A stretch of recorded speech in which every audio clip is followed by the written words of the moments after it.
कहा दुर्योधन ये तुम्हारी दशा किसने ऐसी की है, मैं उस दुष्ट को छोड़ूंगा नहीं। कौन है, बुलाओ ना मेरे पास, बताओ तुम जो कहोगे हम उन दुष्टों को छोड़ेंगे नहीं, आप जो कहोगे हम उस काम को करके छोड़ेंगे।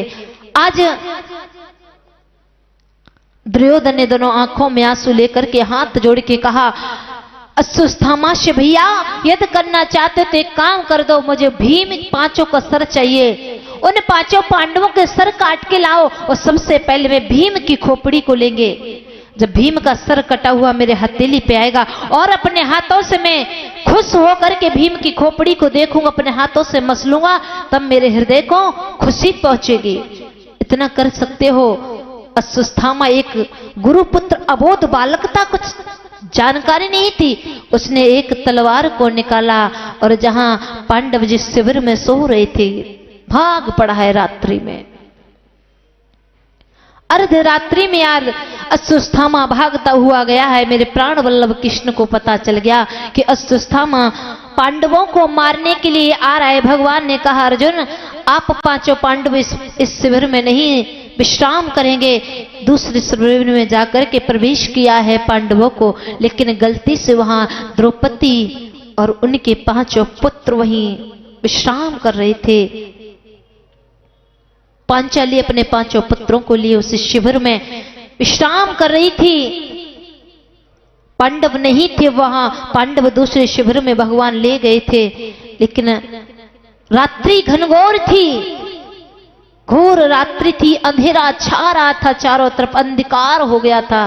अश्वत्थामा ने रात्रि में नहीं देख पाया, एकदम नई तलवार से और पांचाली के पांचों पुत्रों के सर को धड़ से काट लिया है। जैसे ही सर को धड़ से काटा है और लेकर के भाग पड़ा है वहां से, रुद्र बहने लगा है बेटाओं के शरीर से। पांचाली के बड़े बड़े यूं लंबे केस थे और केसों को छोड़ के विश्राम कर रही थी। माताओं को कभी केसों को खुल के नहीं रखना चाहिए।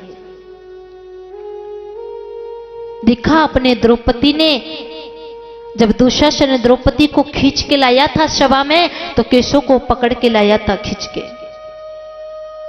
माताओं से ये निवेदन है, बाहर जाती है तो देखा है केसों को खोल के चलती है, नहीं, इससे बुरा प्रभाव पड़ता है।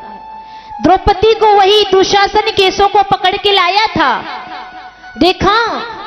और जब कंस अपनी बहन चचेरी देवकी का विवाह कर रहा था, तभी भी कंस ने देवकी के केसों को पकड़ के और रथ से नीचे डालना चाह रहा था। दो बात तो ये, तीसरी ये, आज द्रौपदी जिन केसों को बिखेर के सो रही थी, केसों को हमेशा बांध के सोना चाहिए, अशुभ होता है। बालों को खोल के जो सोती अशुभ होता है। पहला जब पांचाली खोल के सोई थी तो देखा 5 पुत्रों का शव मिला था और लंबे लंबे केसों को बिखेर के सो रही थी। देखा सुबह हुआ, वो रुद्र बहता हुआ मैया के हृदय से लगा है जाके। जब एक मैया के लाल इस दुनिया से जाता है, एक माँ का एक लाल जाता है, तो वो माँ पागल हो जाती है। आज यहाँ द्रौपदी के 5 पुत्र हैं, वो माँ के हृदय पे क्या बद्र टूटा होगा, उस द्रौपदी के हृदय पे क्या बीतती होगी जो आज 5 बेटाओं की माँ कहीं इस धड़ को चूमती है, कहीं इस धड़ को चूमती है। पांचों के सर नहीं है, धड़ पड़ी हुई है। द्रौपदी पागल हो गई है और एकदम कहीं किसी के सर को, कहीं किसी के धड़ को, कहीं किसी के धड़ को चूमती हुई रोती चिल्लाती एकदम बिखर रही है। गोविंद को याद करने लगी, परमात्मा तूने मेरे साथ अच्छा नहीं किया।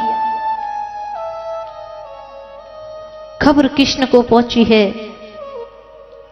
परमपिता परमात्मा को याद करने लगी द्रौपदी, तूने मेरे साथ अच्छा नहीं किया। अरे प्यारे, तुझे दुख ही देना था तो सुख क्यों दिया? क्या करेंगे ऐसे सुख को लेके?